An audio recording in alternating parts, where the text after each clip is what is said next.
Hey everyone, in this video, I'll show you how to save Instagram photos and videos directly to your gallery in just a few simple steps.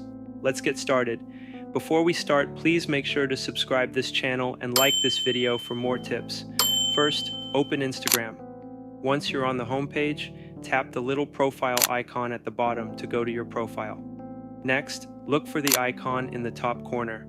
Tap on it and select Settings and Privacy from the menu. Now, scroll down and find Data Usage and Media Quality. Open it and make sure media and upload quality is set to high.